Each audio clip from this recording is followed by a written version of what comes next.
पावसाळ्यात गरमागरम चहाचा एक घोट मिळाला की खूप फ्रेश वाटतं. पण आज मी असं तुम्हाला घरचा चहा मसाला दाखवणार आहे की जो फक्त एक चमचा घातला चहाची चव आणि सुगंध दोघी अप्रतिम होतात. त्या मसाल्यापासून फक्कट चहा कसा बनवायचा तेही दाखवणार आहे. म्हणून कुठेही व्हिडिओ न स्किप करता शेवटपर्यंत पहा. चला तर मग लगेच रेसिपीला सुरुवात करूया.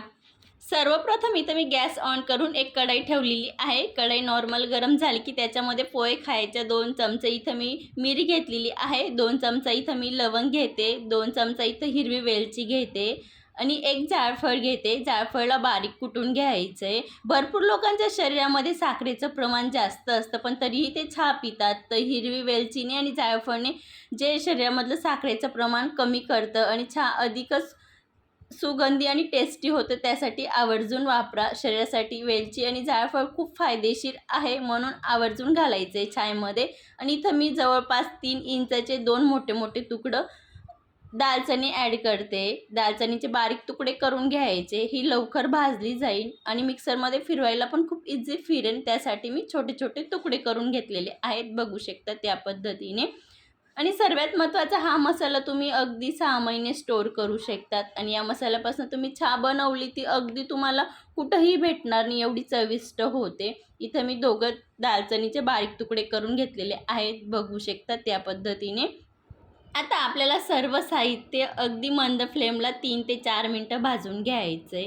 हे साहित्य सध्याला पावसाळा चालू आहे आणि पावसाळ्यामध्ये साहित्य कोणतंही लवकर खराब होतं. अगदी ओलावा असतो तर आपल्याला फक्त नॅचरल ओलावा याच्यातला रिलीज करायचा आहे. तोपर्यंत आपल्याला भाजून घ्यायचं आहे आणि खास करून गॅसची फ्लेम मंदच ठेवायची आहे.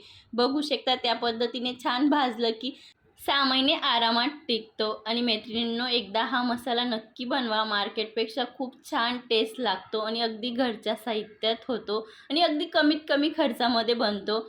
मी इथं जवळपास 3.5 ते 4 मिनटं मंद फ्लेमला भाजून घेतलेलं आहे. त्याच्यामध्ये आता मी अर्धी वाटी सुंठ पावडर ॲड करते. माझ्याकडे सुंठ नव्हती त्यासाठी मी सुंठ पावडरचा वापर करते. तुमच्याकडे जर सुंठ असेल तर तुम्ही तिचे छोटे छोटे तुकडे केले आणि तशीच ॲड केली तर खूप उत्तम. पण माझ्याकडे नव्हती म्हणून मी पावडरचा वापर करते. आता पावडरला पण आपल्याला मिनिटभर व्यवस्थित मंद फ्लेमला भाजून घ्यायचं आहे.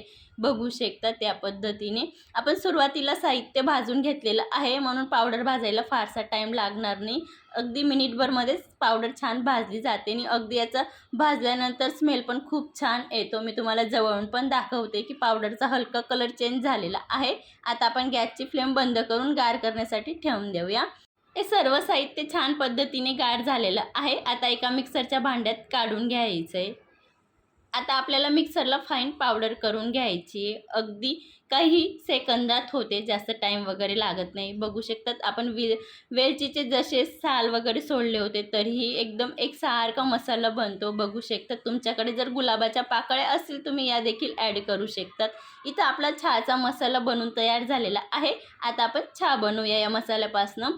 तर इथं मी गॅस ऑन करून पातेली ठेवलेली आहे. त्याच्यामध्ये 1 कप पाणी ॲड केलेलं आहे. 1.5 चमचा चायपत्ती. मी 2 कप चहा बनवते त्यासाठी त्यानुसार साहित्य वापरते. इथं 2 चमचा मी साखर ॲड करते. हे मधुरचं साखर आहे. थोडं गोड जास्त असतं त्यासाठी मी 2च चमचा वापरते. पण तुम्ही तुमच्या घरी किती गोड चहा पितात त्यानुसार साखर कमी जास्त करू शकतात.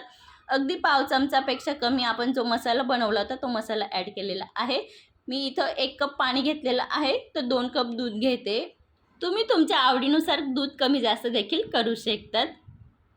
आता आपल्याला चहाला छान उकळी काढून घ्यायची आहे. आणि हा मसाला वापरल्याने तुम्हाला जराही वेलची पावडर किंवा अद्रक किंवा गवती चहाची गरज पडणार नाही. त्यापेक्षाही छान लागतो. माझी तुम्हाला सर्वांना एक रिक्वेस्ट आहे की तुम्ही एकदा नक्की बनवा हा चहाचा मसाला आणि या पद्धतीने एकदा चहा पण नक्की बनवून बघा. खूप छान आणि टेस्ट लागतो. अगदी तुम्ही आधी पिली पण नसेल एवढी छान लागते. भरपूर जण चहा बनवताना एक चूक करतात. चहाला नॉर्मल उकळी आली की लगेच गाळायला घेतात. पण हे वरचे जे दुधाचे बबल्स येतात हे पूर्णपणे कमी झाले, 99% कमी झाले. एवढी चहा उकळू दिली तर चहा हॉटेलपेक्षा छान लागते. इथे आपली चहा पूर्णपणे व्यवस्थित उकळून झालेली आहे. आता गाळून घेऊया. इथं आपली चहा आणि चहाचा फक्कड मसाला बनवून तयार झालेला आहे. आजची रेसिपी आवडली असेल तर व्हिडिओला लाईक करा आणि अशा सोप्या चविष्ट रेसिपी पाहण्यासाठी रियाज किचन मराठीला सबस्क्राईब करा. ला विसरू नका. अशाच मस्त आणि जबरदस्त रेसिपीसोबत भेटूया. तोपर्यंत धन्यवाद.